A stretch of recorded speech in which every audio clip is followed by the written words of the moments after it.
In this video, I'll be showing you how to reseal this lower unit off a 9.5 horsepower outboard. Alright, I have my parts all handy. This is a Sierra seal kit. This is a, Sierra Mallory impeller, and a little bag of hardware screws. I'll show you what I'm going to do with those in a bit. Alright, the first thing you want to do is drain the oil.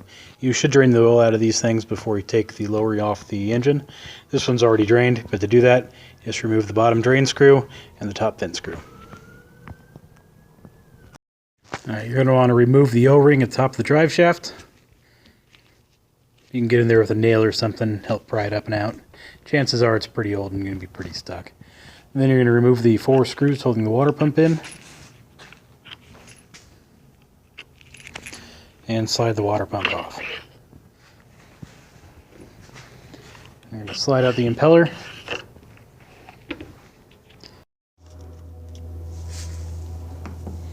Now you can remove the plate. So to remove this plate, I'm going to convert the water pump over to a tool and show you how to get this off without breaking it. Now this is where our little bag of hardware is going to come into play. These are 10 24 by 1 inch screws. You can get these for, 88 cents over at Lowe's or Home Depot. Going to need 4 of them. Put them in all the holes of the water pump. Put the nuts on. Now that's still probably going to be a little too deep, so I'm going to give it a try with 2 nuts. I think that'll work perfectly.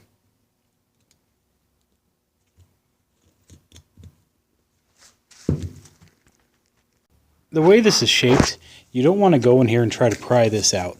Just going like so, because if the bottom is stuck, there's a very good chance the plate's going to come off, but the bottom seal is still going to stay put. So what you're going to do is you're going to take this tool you just made, and what this is going to do, slide back onto the water pump, go inside and hold it by the holes. And then you're going to get a 1 inch wrench, or 1 1/4, and then just put it on there and twist like so.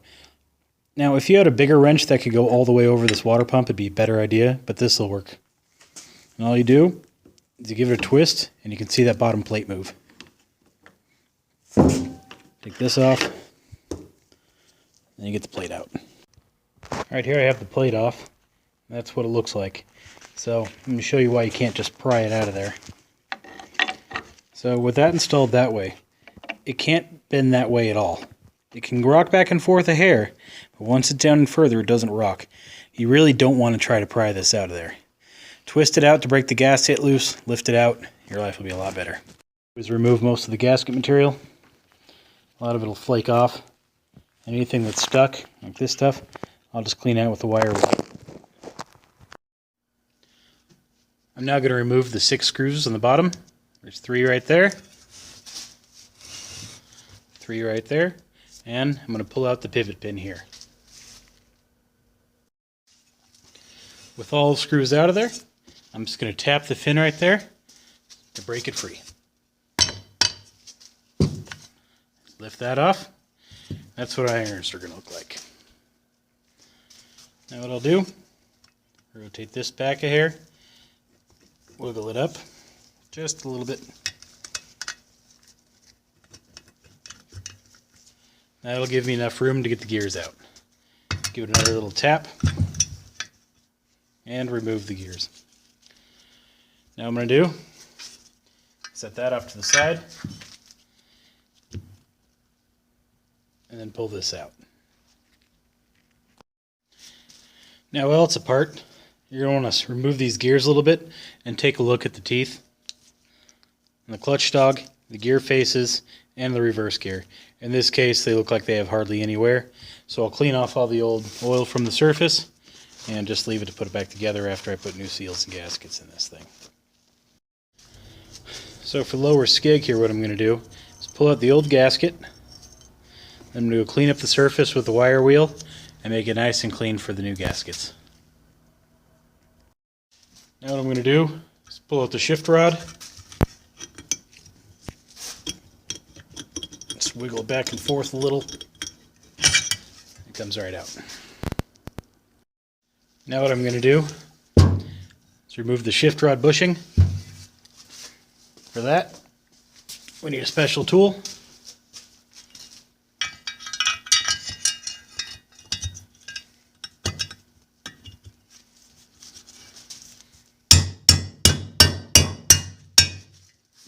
And there's our bushing.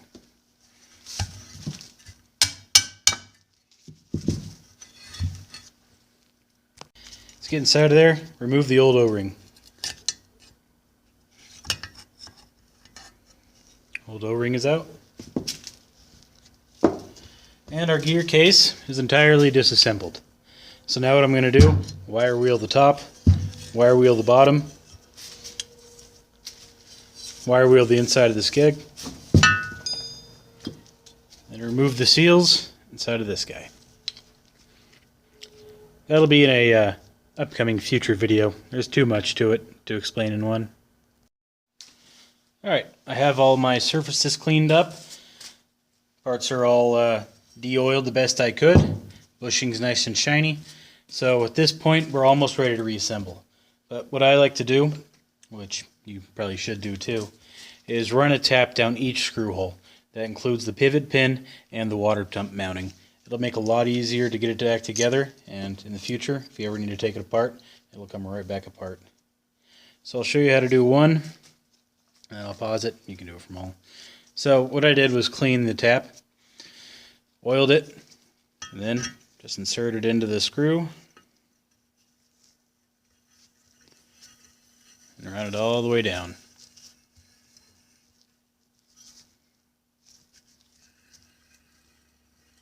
Now, you may not always see a bunch of gunk coming out of there, but you'll notice a difference when you put the screw back in. So, not much on that one.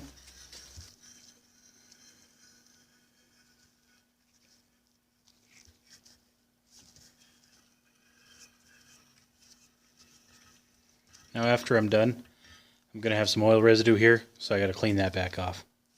But I'll do that for all of them. Alright, I got the bottom all done. Now I'm going to do the top. The hardware next. So this is what the screws currently look like. Well, this one anyway. So what I do to clean those up is I use what I call my hardware vise, which is this guy.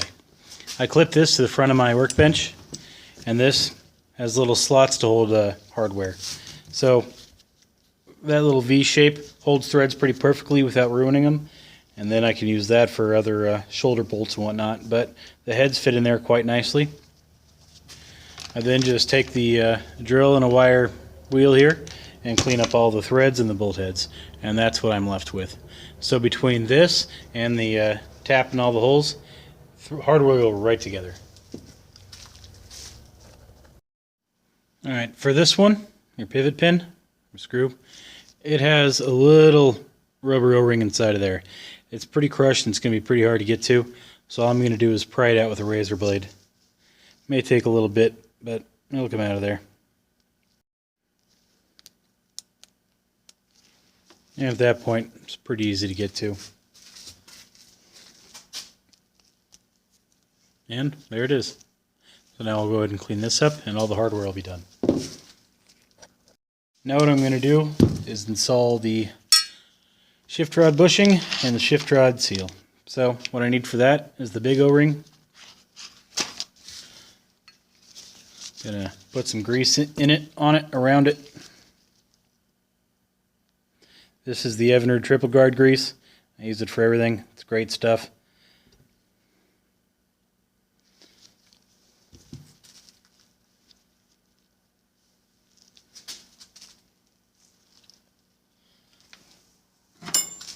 Now, install the taper side in there. Slip on the O-ring.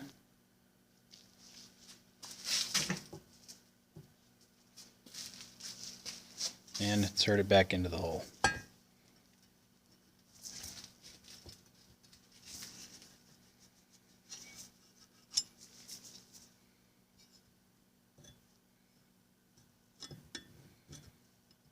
Alright, O-ring is positioned in there correctly. I'll line up the bushing. Get your hammer.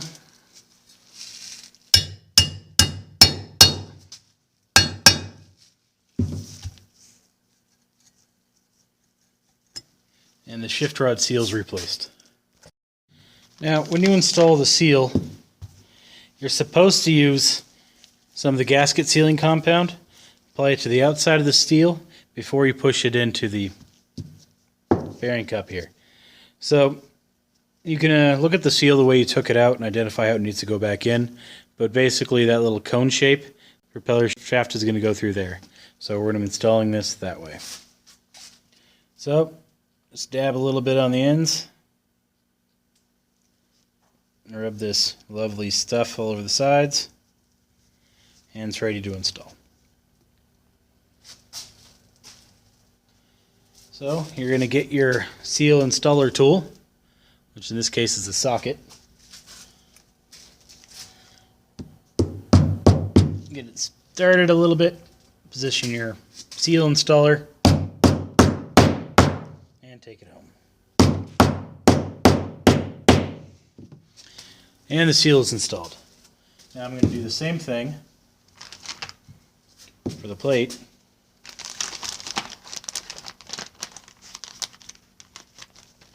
Seals go in the same way.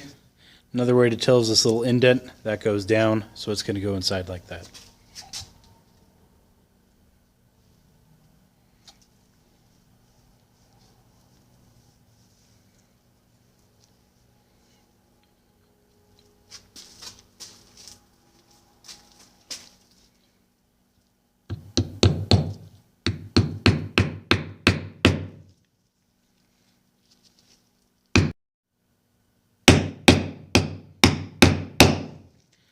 And that's installed. So they recommend using an arbor press for this. I don't have one. I'd get one, but I'm kind of on the poor side, so that's not going to happen. One of the nice things about using a press to do this is the seal will go on straight, which is kind of the key. But if you look, it's installed straight, socket works. It's just if you do cock it sideways, you're going to run into problems. Last thing you want to do is break this $100 plate. Now I'm going to install this back on the propeller shaft and on installed. What I forgot to do was put the O-ring back inside of there. I'm going to go ahead and do that now. I'm going to use some more of the gasket sealing compound on the ring.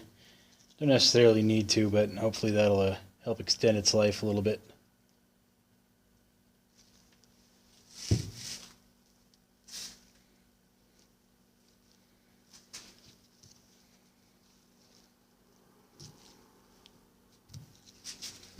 Let's get a rag and wipe off all the excess.